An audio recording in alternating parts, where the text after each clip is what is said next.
명문사립고에서 일어난 전교 1등의 살인사건.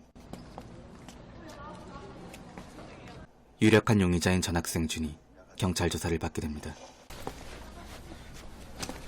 사건이 일어나기 몇 달 전. 쟤는 뭐 얼굴이 완전히 삼계동이야? 아이씨. 아이스크림에 미세한 분자기 푸들이 있는데 그것에 콜라에 이산화탄소가 들어가서 부피가 팽창하면서 폭발.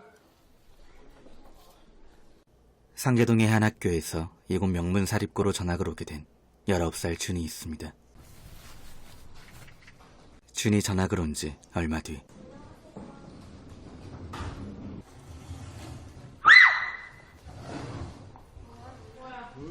대체 누가 이런 짓을 한 거지?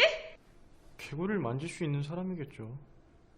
전학을 온 준을 탐탁지 않게 생각한 아이들의 짓이었는지 모르겠지만 준은 개구리 사건의 유력 용의자로 방배정을 다시 받게 됩니다. 얼마 뒤. 말도 안 돼. 여기선 말이 되는 게 없어. 언어 3개, 수리 1개, 문학 2개밖에 안 틀렸는데. 포기해. 그럼 편해지니까. 명문사립고로 전학을 온 뒤에 처음으로 받게 된 시험 성적. 하지만 준의 성적은 무려 67등으로 처참한 수준이었죠. 9번 문제 정답 5번이잖아요. 이상한 거 없어. 문제들 잘 봐봐. 이게 왜 오답이야? 전학교에서 1% 안에 들었다더니 형편없네. 그거 100개 모으면 S대 간다는 거 미신이야. 일타를 찾아보든가. 일타? 대치동학원가 1번 타자. 한 두 달만 속성으로 배우면 금방 효과 본다고 하더라고. 이거 93점인데 5등급이야? 나 과외 시켜줘. 대치동에 유명한 강사가 있는데 한 달에 100만 원이면 된대. NC생명 고지현입니다. 내 통장에서 돈 빼간 게 당신이야? 아유, 고객님, 그게요. 전번에 계약 연장하신다고. 그리고 며칠이 지난 어느 날이었습니다. 안녕하세요. 네. 낮에 전화 주신 분. 보험회사 다니고 있습니다. 그리고 이거, 뭐 조금 비싸긴 하지만 워낙 속성으로 잘 가르쳐 주신다고 하셔서. 이게 한 달 과외비라고요? 네. 그런데 저 입시 상담비만 회당 100만 원 받아요. 대치동 고액과외비는 100만 원이 아닌 무려 1000만 원이었습니다. 난 IT 쪽으로 일할 거야. 자네, 나랑 같이 일해볼 생각 없나? 쟤는 아마 지금 우리가 지들을 보고 있다는 거 상상도 못할걸? 저게 뭐야? 오답 노트. 오답 노트?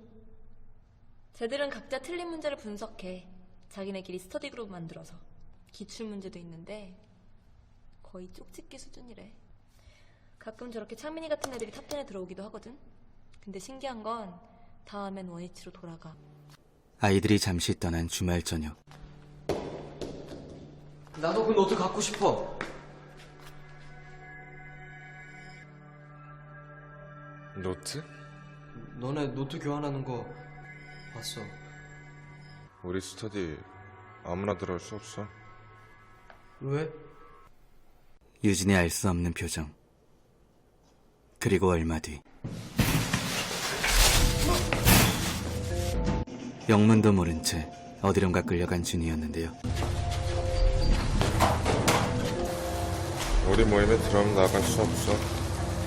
알고 온 거야? 거기엔 유진을 포함한 일명 토끼사냥이라는 비밀 스터디 그룹의 아이들이 있었고 1초, 2초, 3초. 준은 어떻게 해서든지 그 스터디 그룹에 들어가기 위해 몸부림치기 시작합니다.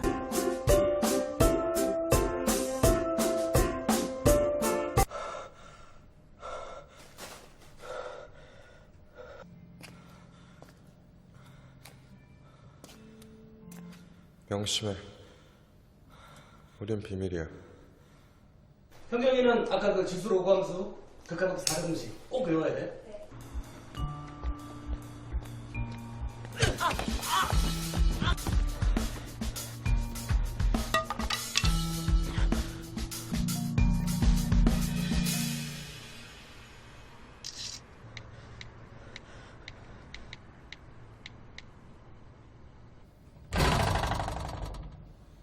그렇게 토끼 사냥이라는 스터디 그룹에 들어가기 위한 미션을 완수하게 된 준은 드디어 오답 노트를 얻는데 성공하게 됩니다.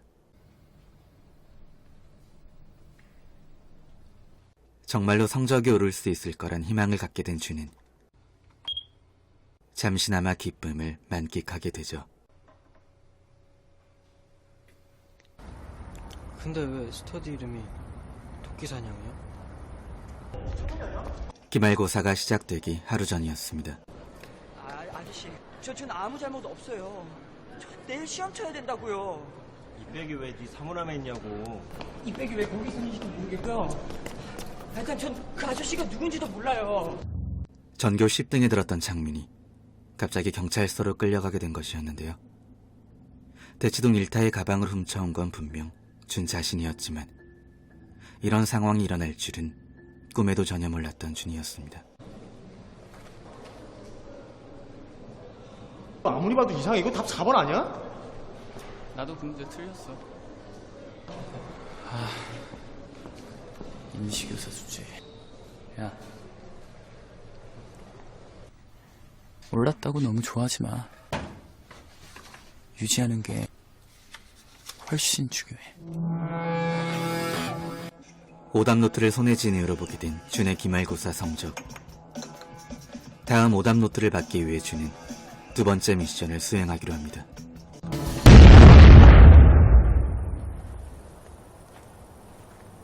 그 미션은 바로 임시교사의 차량에 폭발물을 설치하는 것이었죠. 왜 이러세요? 신고해야죠. 제2명 심사. 얼마 안 남았지? 하지만 학교 측은 이렇게나 큰 사건을 그냥 뒤덮기로 결정합니다. 그때 컴퓨터 공격당한 거 있잖아. 그 죽은 여자 얼굴 뜬 거. 누구 짓인지 알았어. 야, 그것 때문에 명호가 해커까지 고용했다. 정수진. 그 또라이냐. 가만두면 안 되겠어. 왜 보자고 했어? 뭐 할 말 있어? 좋아해.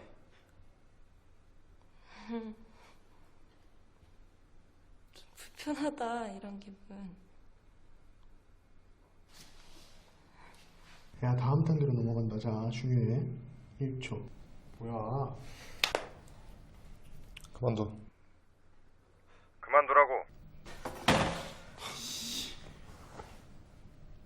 정수진 그대로 둬? 저기 선생님. 응? 서울대 우선 선발. 그거 유진이가 일단 탑이니까. 근데 저도 자격이 있다고 생각해요. 컴퓨터에 능숙한 수진이 드디어 토끼 사냥 홈페이지를 해킹하기에 성공하는 순간이었습니다.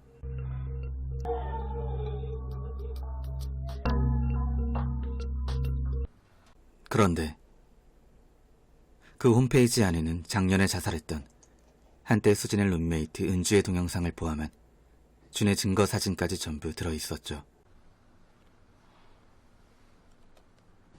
거기에 적지 않은 충격을 받게 된 수진이 준의 방에 몰래 들어가 보기로 하는데요.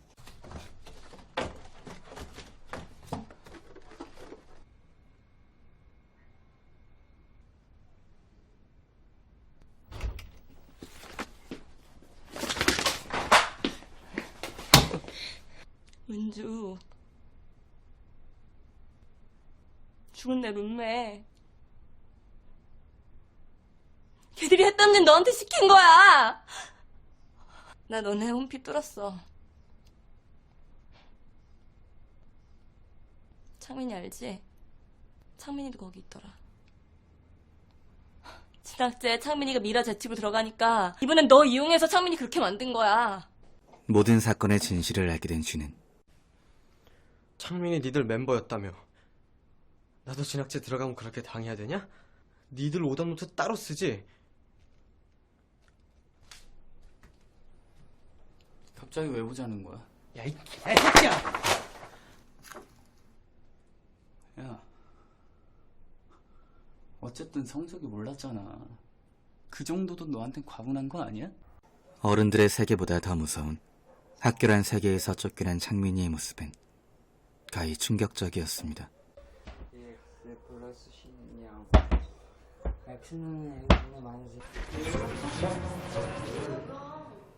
그리고 며칠이 지난 어느 날 수진이 학교의 모든 컴퓨터에 증거 동영상을 풀면서 이들의 모든 만행을 고발하게 되는데요.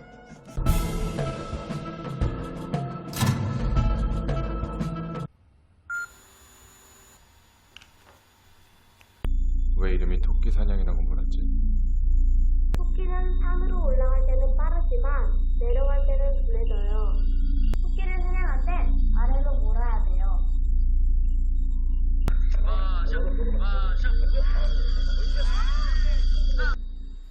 손은주, 내가 죽인 거나 다름없어. 동영상을 인터넷에 올리겠다고 하니까 다음날 자살했어. 둘이 친했어?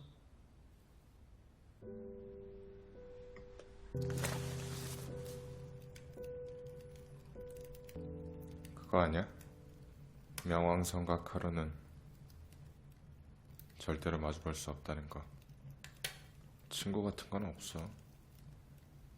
그런 건 인간일 때나 가능한 거잖아.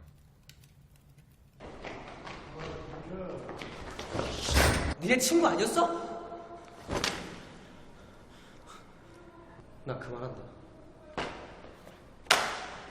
그때 서울시 서초구 강남대로 34번지 홍래 빌딩 2층.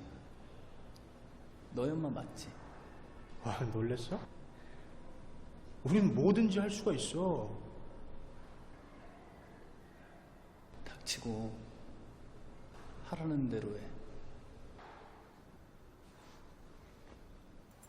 지금 잠깐 만났으면 좋겠는데. 지금 어디로? 뒷산으로 나와. 준의 전화에 잠시 학교 뒷산으로 나간 유진. 하지만 시간이 지나도 준은 나타나지 않았고 뒤에서 들린 발자국 소리에 유진이 뒤를 돌아보던 그 순간 누군가 휘두른 둔기에 그대로 쓰러지고 맙니다. 세영고 진학제 수시 합격생 축하 파티가 있던 어느 날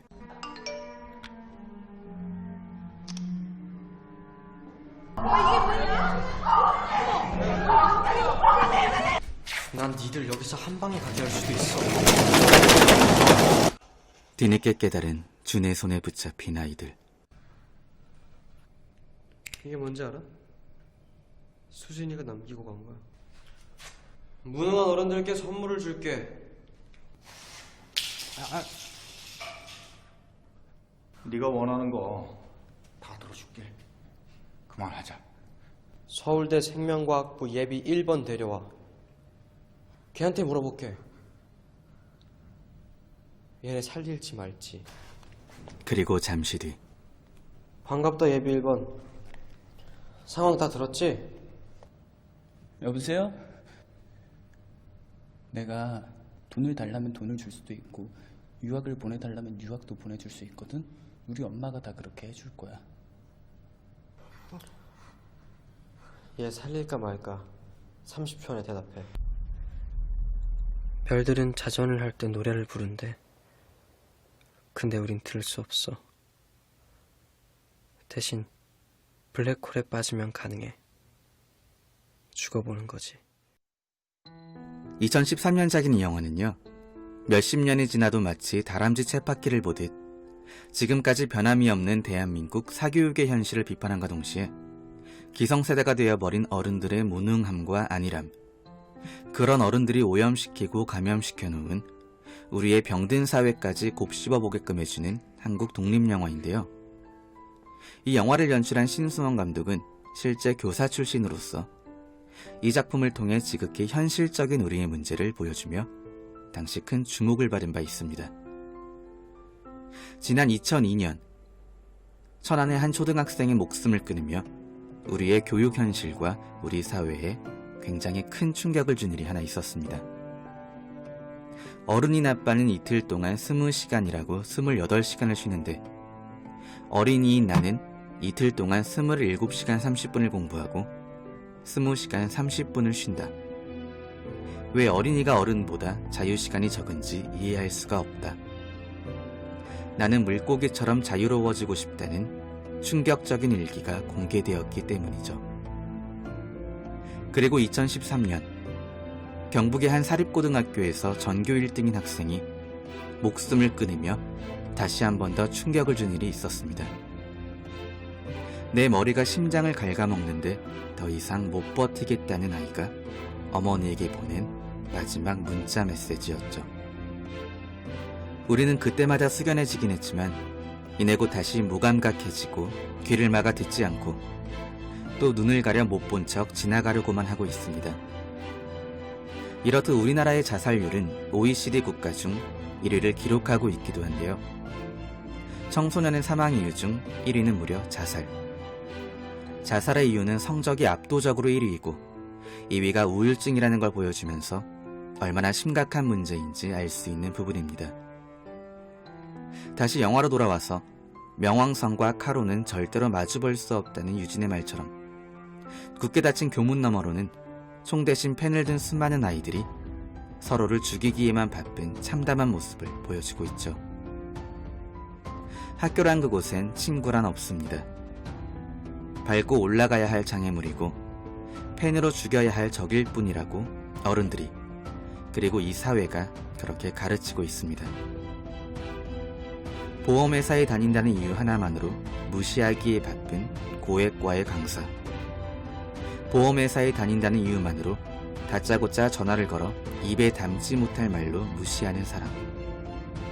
전부 어른들의 무능함이 만들어낸 우리 모두의 거울입니다.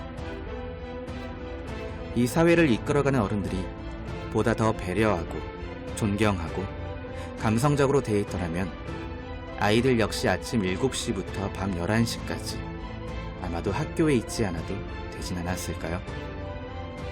그렇게 무시하고 하대하고 배려심이라고는 눈꼽만큼도 없는 무능한 어른들, 또는 그런 기성세대가 될 아이들에게 무시당하지 말라며 공부를 시켜야만 하는 현실 자체가 다람쥐 쳇바퀴와 전혀 다르지 않다는 겁니다. 죽어야만 별들의 노래를 들을 수 있다는 가슴 아픈 우리 모두의 현실과 과거, 그리고 미래에 대해 날카롭게 접근한 영화. 감성이라고는 단 한 개도 교육을 받을 수 없는 지독한 우리의 현실을 꼬집은 오늘의 영화. 명왕성이었습니다.